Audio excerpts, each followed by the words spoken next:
Pernah terfikir nak sediakan dana pendidikan anak tanpa perlu bergantung kepada pinjaman PTPTN? Anda boleh mulakan dengan satu langkah mudah, iaitu simpan emas untuk masa depan mereka. Ramai ibu bapa berhasrat untuk menyimpan tabungan pendidikan anak, tetapi tidak semua ibu bapa tahu bahawa emas boleh menjadi satu alternatif simpanan yang sangat kukuh dan tahan inflasi. Salah satu strategi yang boleh anda pertimbangkan adalah dengan menyimpan 10 keping 20 gram ini, dan setiap keping boleh dijadikan dana untuk satu semester pengajian di universiti. Dengan 10 keping 20 gram ini, anda sebenarnya sudah menyediakan dana untuk 5 tahun pengajian anak anda.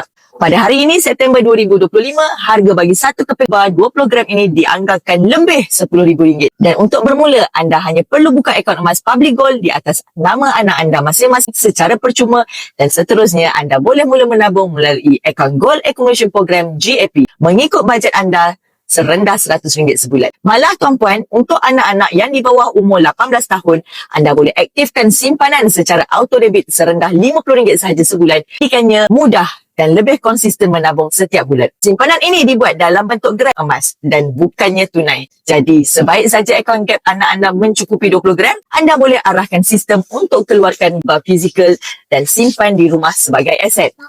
Apabila tiba masa anak anda mendapat tawaran melanjutkan pelajaran, anda boleh jual semula gold bar tersebut di mana-mana cawangan Public Gold untuk menampung yuran pendidikan dan pembelajaran anak anda. Cara ini bukan saja menjimatkan, malah membantu anak anda memulakan kehidupan dewasa tanpa beban pelajaran PTPTN. Sekiranya anda berminat untuk mulakan simpanan emas anak-anak anda dengan langkah yang teratur dan selamat menggunakan emas, tekan link di bio saya untuk langkah mudah daftar akaun emas, dan nanti saya akan bantu anda cara terbaik menabung emas di Public dengan bimbingan Dr. Akilah.